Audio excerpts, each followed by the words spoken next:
દિવાળી પર ઘૂઘરા તો તમે બહુ જ બનાવીને ખાધા હશે, પણ આજે આપણે એકદમ નવા ગોળવાળા ઘૂઘરા બનાવીએ છીએ, જે કદાચ તમે ક્યારેય નહીં ખાધા હોય. તો ગોળવાળા ઘૂઘરા તૈયાર કરવા માટે અહીંયા આપણે એક વાસણમાં 250 ગ્રામ જેટલો મેંદાનો લોટ લેશું. એમાં 4 મોટી ચમચી જેટલું પીગળેલું ઘી ઉમેરી સારી રીતે લોટ સાથે મિક્સ કરીશું. તો આ રીતે મુઠ્ઠી પડે એવું લોટમાં મોણ મિક્સ થાય પછી થોડું થોડું કરતા જઈ પાણી ઉમેરી અને પૂરી જેવો કઠણ લોટ બાંધીએ. હવે લોટને ઢાંકી 10 મિનિટ રેસ્ટ આપીએ. ત્યાં સુધીમાં સ્ટફિંગ બનાવીએ. તો ઘૂઘરાનું સ્ટફિંગ તૈયાર કરવા પેનમાં 1 ટેબલ સ્પૂન ઘી ગરમ કરીએ. ઘી ગરમ થાય એટલે 3 ટેબલ સ્પૂન બદામના ટુકડા, 3 ટેબલ સ્પૂન કાજુ, 3 ટેબલ સ્પૂન પિસ્તા, 1 ટેબલ સ્પૂન ચારોળી ઉમેરી ડ્રાયફ્રૂટને ઘી સાથે થોડા શેકી લઈએ. પછી એમાં 2 ટેબલ સ્પૂન બારીક કાપેલી કિસમિસ અને 3 ટેબલ સ્પૂન જેટલું ટોપરાનું ખમણ ઉમેરી સારી રીતે મિક્સ કરીએ. હવે ગેસ બંધ કરી ડ્રાયફ્રૂટને ઠંડા કરવા એક પ્લેટમાં કાઢી લઈએ. હવે આ જ પેનમાં આપણે 100 ગ્રામ જેટલો મોળો માવો ઉમેરીએ અને 2 થી 3 મિનિટ માટે અથવા માવામાંથી હલકું ઘી છૂટું પડે ત્યાં સુધી શેકી લઈએ. તો માવો સરસ શેકાઈ ગયો છે.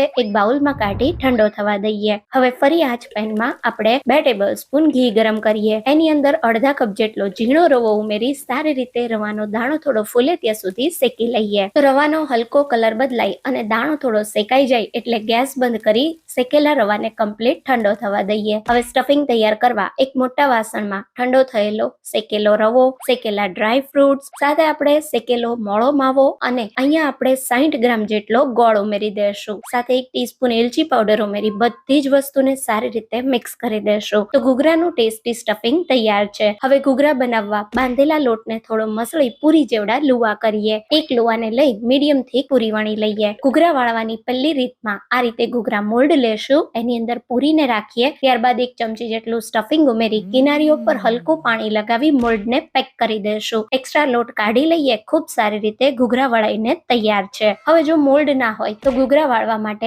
આંગળી અંગૂઠા વચ્ચે પૂરી રાખીએ. એમાં 1 ચમચી સ્ટફિંગ ઉમેરીએ. કિનારીઓ પર પાણી લગાવી ઘૂઘરાને સારી રીતે પેક કરીએ. પછી ઘૂઘરાને પાટલા પર રાખી કાંટા ચમચીથી આ રીતે ડિઝાઇન કરી દઈએ. તો મોલ્ડ વગર તમે ઘૂઘરાને આ રીતે બનાવી શકો. અને ઘૂઘરા વાળવાની ત્રીજી રીતમાં પેક કરેલા ઘૂઘરાને આ રીતે આપણે કિનારીએથી પ્રેસ કરતા જઈ અને ફોલ્ડ કરતા જઈએ તો ઉપર ખૂબ સારી રીતે કાંગરી વળાઈ જશે. તો તમને જે રીત સહેલી લાગે એ રીતે ઘૂઘરાને વાળી લેવાના. હવે મીડિયમ ગરમ ઘી કે તેલમાં એક એક ઘૂઘરાને ઉમેરી દેશું. ઘૂઘરા તળાઈ થોડા ઉપર આવે એટલે સાઈડ પલટાવી ગેસ ધીમો કરી એકદમ સરસ બિસ્કિટ જેવો ગોલ્ડન બ્રાઉન કલર આવે અને ઘૂઘરા ક્રિસ્પી થાય ત્યાં સુધી તળી લેશું. તળાયેલા ઘૂઘરા ઠંડા થાય એટલે તમે 2 મહિના સુધી ખાઈ શકો છો.